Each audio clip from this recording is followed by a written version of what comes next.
Terrific. Hello. So, my name is Irene Diamond, and I represent the United States of America.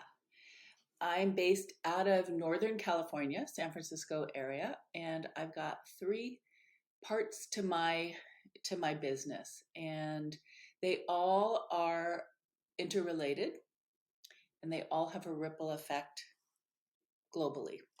So, I'll start in the smallest component, the nucleus, which is my personal pain relief and wellness center that I have in San Francisco.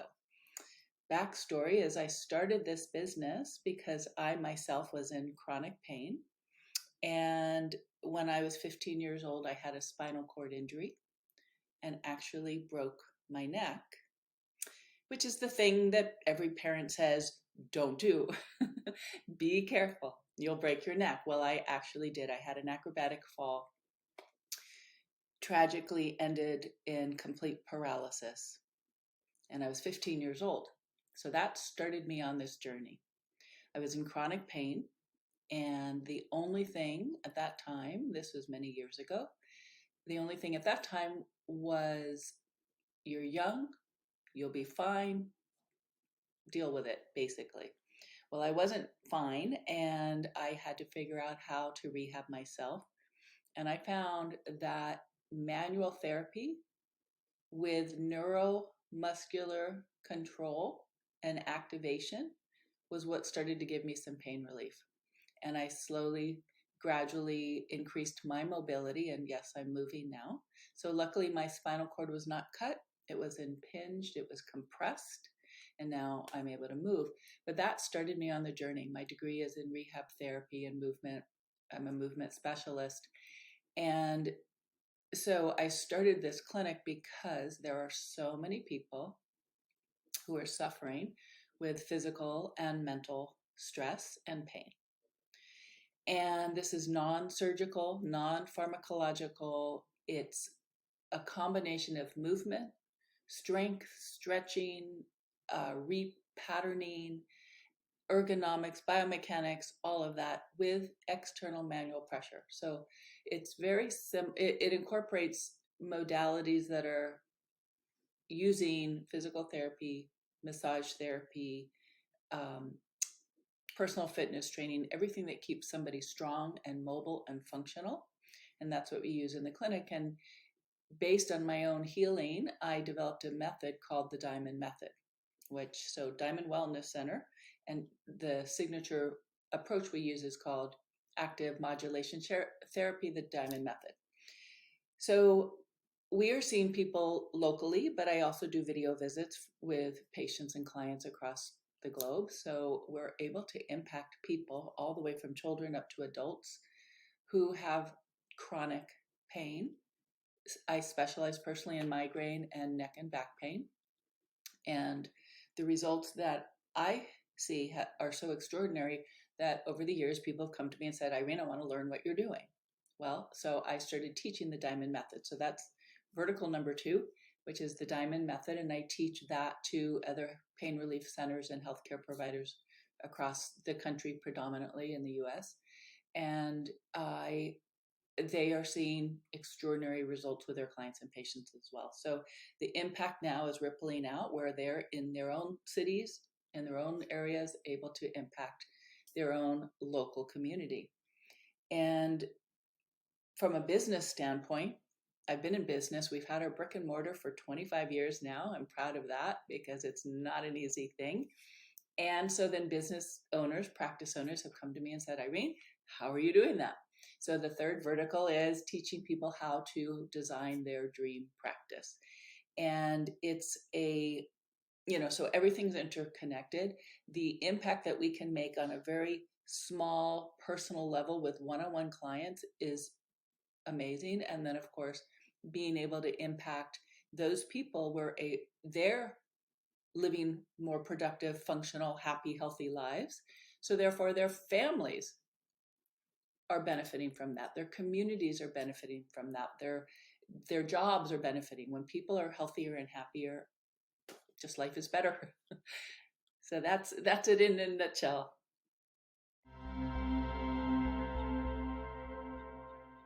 I think we need to come full circle.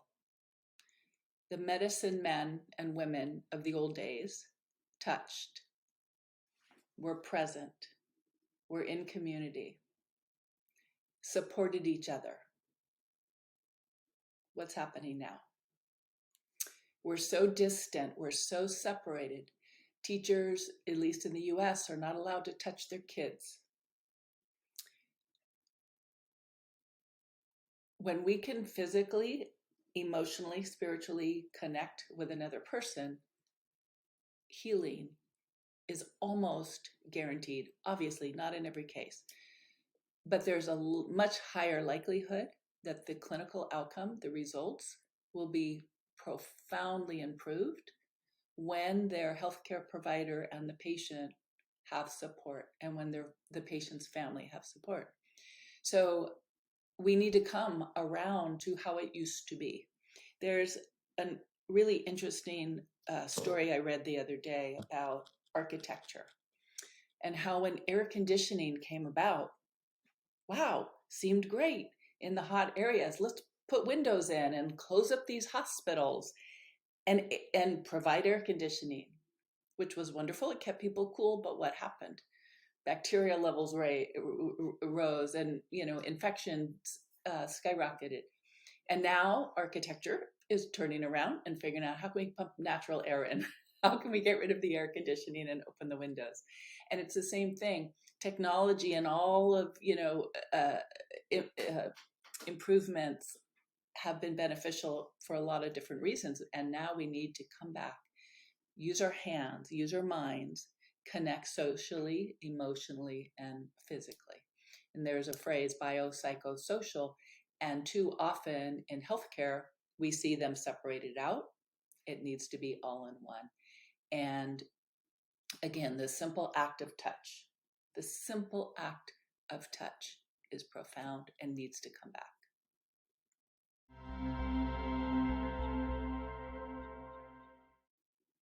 Well, I think we're already seeing it. Just in the babies and the young kids that have grown up in the last 3-4 years.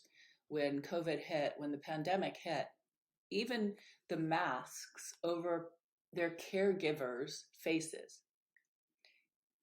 changed their development. We know that. We know it's already had psychological impact.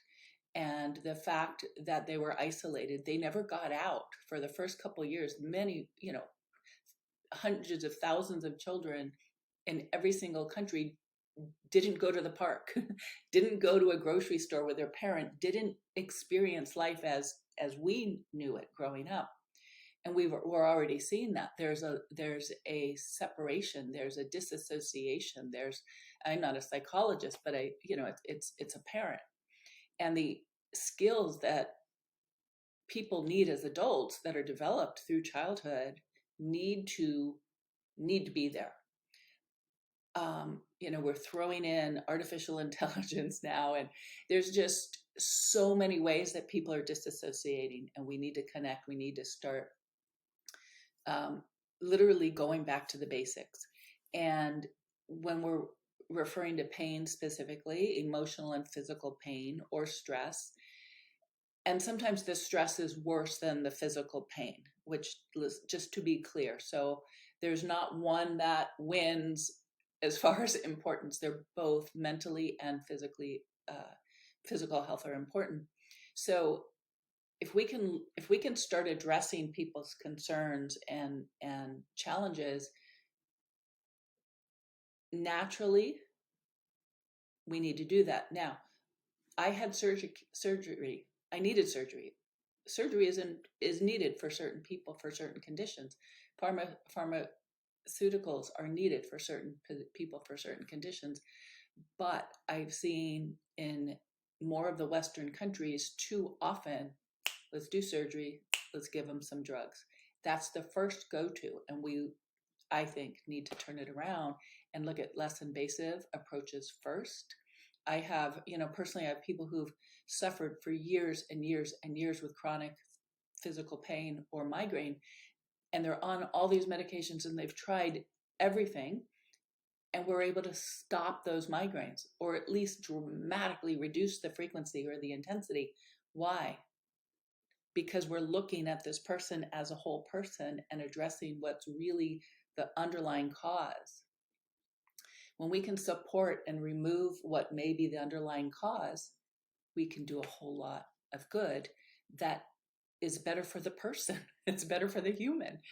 And there, the opioid pandemic, I mean, there's just so much, again, ripple effect of when we can help somebody really get to the bottom of what's causing their pain or their stress, they're going to be healthier. They're going to be more productive, and the ripple effect, their kids, their families, their parents, their jobs, their communities. And it's usually less expensive too, which is for, when we're looking at budgeting, a lot more people could be helped if we use these methods aside from surgical or pharmacological.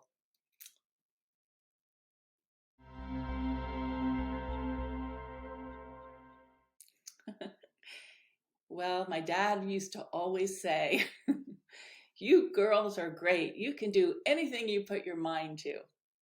Thank you, Dad, for that reinforcement. And it's true. We can pretty much. I mean, I can't fly. I've always wanted to, but I can make an impact with my feet on the ground. And I know that the world is a better place because of my personal contributions and the impact that my business is having locally and nationally and globally. And again, people need touch, people need understanding, people need compassion, they need empathy. They don't need sympathy, they need empathy. And when we look at them as a whole person, not separate parts, and we treat them as a whole person, and we honor their understanding of themselves and their needs, and we use that to create a therapeutic plan, the outcome will be better. Studies have shown that. So we have support that when a clinical intervention is applied, again, looking at the human that's right in front of us, whether it's a child or an adult, if the person is able to communicate, obviously, different people can't, but when they can, when we can listen and use that to inform our treatments, it's a more profound, extraordinary impact. My personal experience makes me a better provider.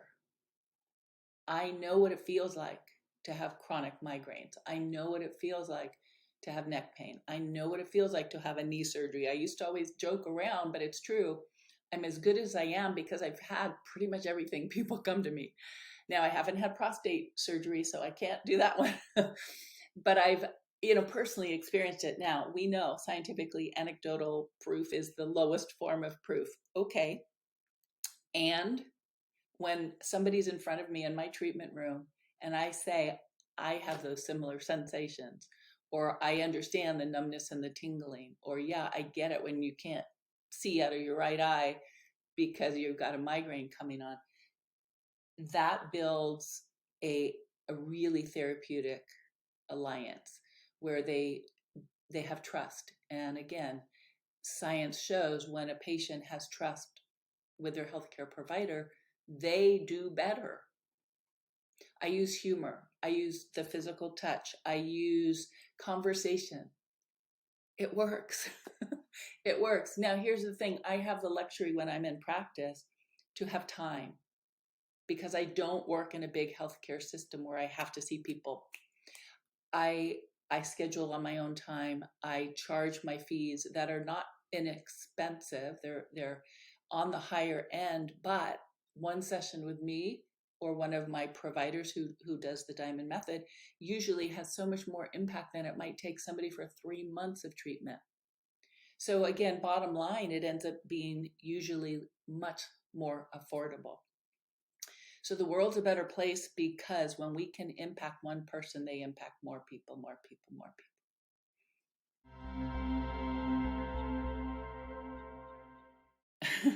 It sounds so simple, but it's so profound that I see possibility where others might not, which gets me in trouble sometimes when I'm trying to squeeze into a tiny little parking spot.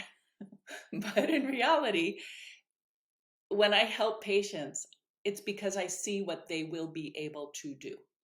I look at their abilities as opposed to their disabilities. I look at their what's possible as opposed to what they can't do.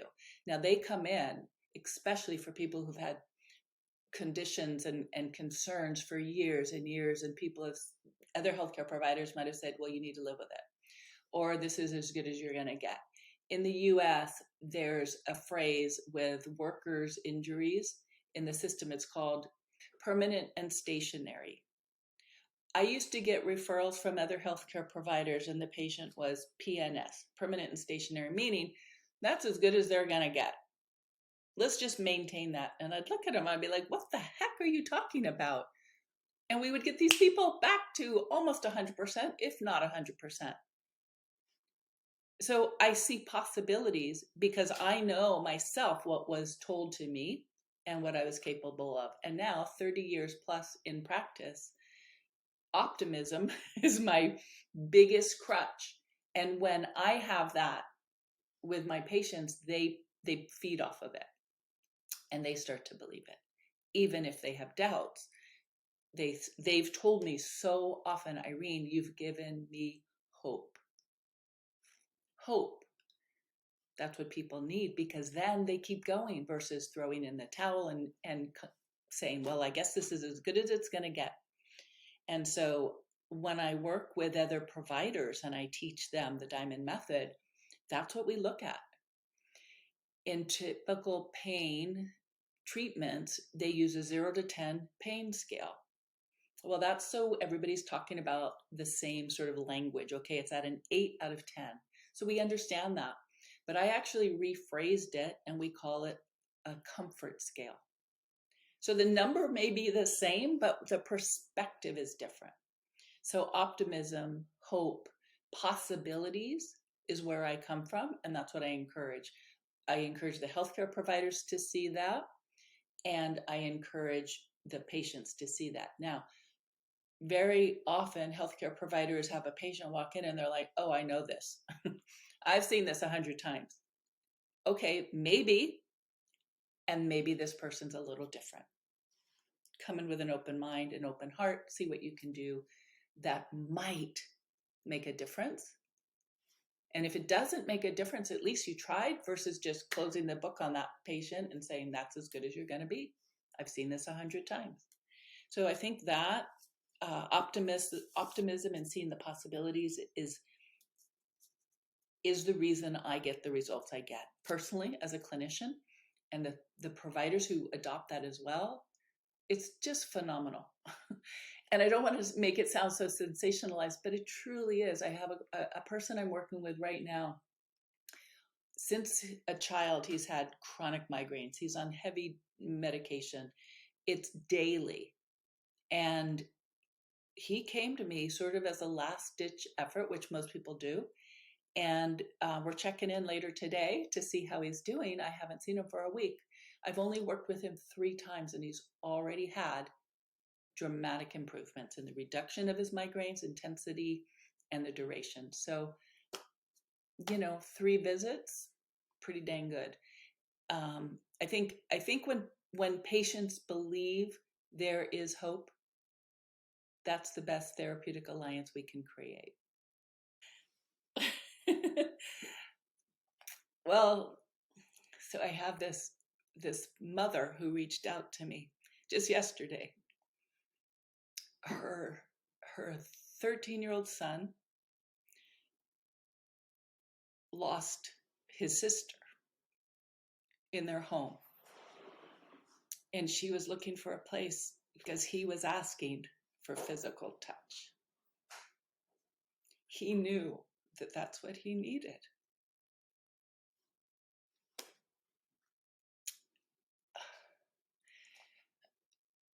So I'm hoping to meet with him later today. And if I can impact him, provide some calm, some comfort. It's not what I specialize in because, again, it's a different type of pain. Mine is orthopedic and migraine pain. But just imagine that little ripple when he feels a sense of calm, when he's comforted in some way, how that will impact his family, his friends. It's profound.